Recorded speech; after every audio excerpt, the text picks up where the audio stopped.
Greetings, mortal. There's a bit of an imbalance. I've talked before about which historical weapons in a fantasy setting would be best to fight skeletons with, and I've also talked about what will be the best weapons for a vampire. But I have not addressed what will be the best historical weapons for skeleton warriors. The question is whether you're willing to sacrifice style for efficiency. For a necromancer, of course, style matters, rightfully so.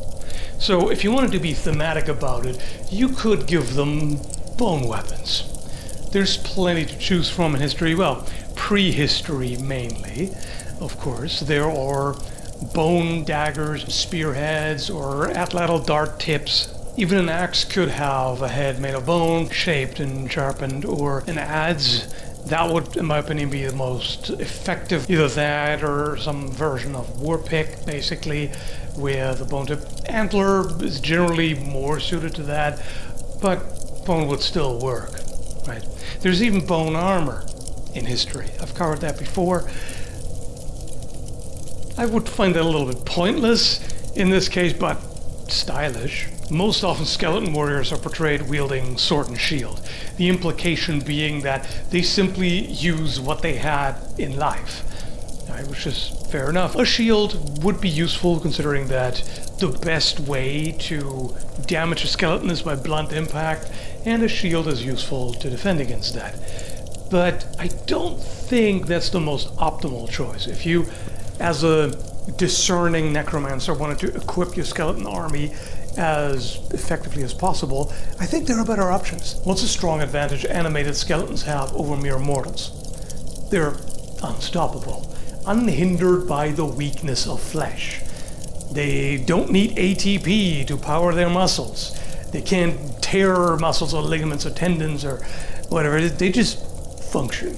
They just keep going. They don't get out of breath because they don't breathe.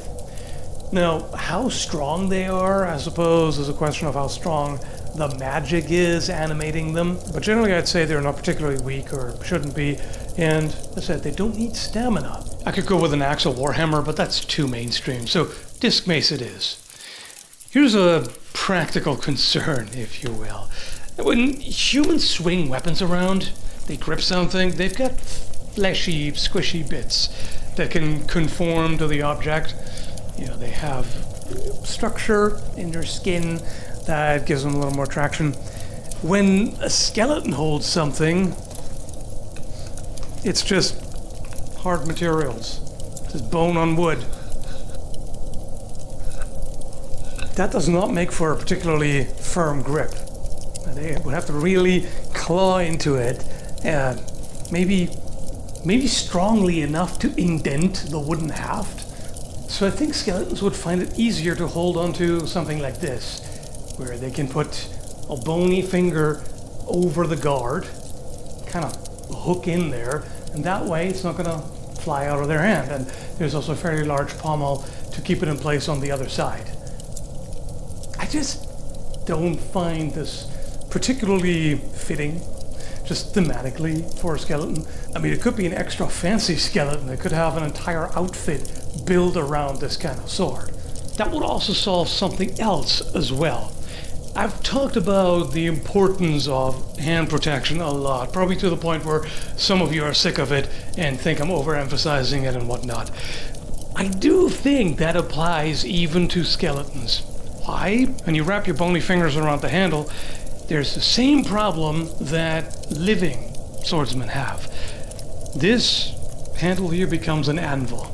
So if an opponent's blade or other weapon hits the fingers, it's even worse than if the fingers were hit just floating freely, because now the finger bones are being crushed between the weapon and the grip of your own weapon, which makes it a lot worse. So obviously, even though they are not constrained by the weakness of flesh, if their finger bones get crushed or chopped off or something, they still can't hold on to the weapon anymore. I guess at that point they can still stab the living with those bone shards that used to be their fingers, but anyway. So even for skelly warriors, I think it would make sense to wear gauntlets. Undersized ones, I suppose, but that would also have the advantage that there's something softer inside, because every gauntlet has an inner glove made of leather. So that could actually help with the grip. You know what I think would be perfect for them? Of course you don't, that's why you're watching the video. A big ass sword. Could also be a polearm. But the reasoning being, I said, they're not constrained by endurance. They don't run out of breath. And if you have a long weapon that you can just keep swinging in large sweeping motions to create kind of a circle of death, how appropriate, they can just keep going. They can keep swinging that and clear large areas and just do a lot of damage. And this still works pretty well for defense. You can still parry with that. And just the sheer advantage of the reach and power will make most attackers think twice, right? And if you don't run out of gas, that works pretty well. And also, the aforementioned potential issues with the grip. You've got a large pommel here, so that the skilly hand can slip off of that. You have a large guard here, particularly if you also have risers, like a fairly large riser in the middle, and maybe some at the ends. Plus, the skeleton could put the hand here. That's not going to go anywhere. So this seems perfect to me. I don't see that as much. At least I don't remember a lot of games where you fight skeleton warriors with large two-handed swords. But that should totally be a thing. Why not? Yeah, I like that. You go, Bone Bro. Sure, usually polearm is almost always the right answer, but as I said, because of the bony fingers, it may not work as well. They might slip off and whatnot. Yeah, you can just say, no, they have a magically enhanced grip, whatever. Sure. Maybe you could extract some goo from gelatinous cubes and process it to make a glue that you use to literally adhere the weapons to the hands, but I like this idea. You know, again, it does give you a little bit more of a grip if you have fleshless hands. There's so much you can do with that. You can thrust with it, you can cut, you can, pommel strike. Unfortunately, I don't think skilly hands would be good for a murder stroke, because that would just fly right out, which is a shame because they wouldn't be, oh, hang on, that's good for zombies.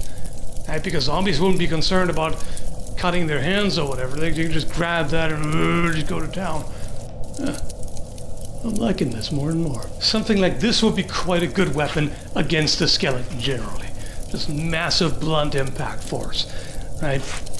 That sword has a lot more reach, and it could still defend against it, either by powerfully striking into it and deflecting it, or by bracing it and blocking.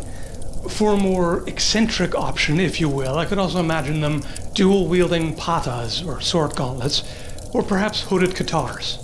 That would work quite nicely too. The entire hand is enclosed, and it cannot slip off. Like, even with skeleton hands, you could absolutely hold on to that, no problem, and fight like that. They can defend well too, with a long blade and an armored hand and forearm. And it just would look really cool, don't you think? Let me know, what is equipment for skeleton warriors that you would particularly like and think would work well? Hope you liked this video. Happy Halloween, and take care, folks.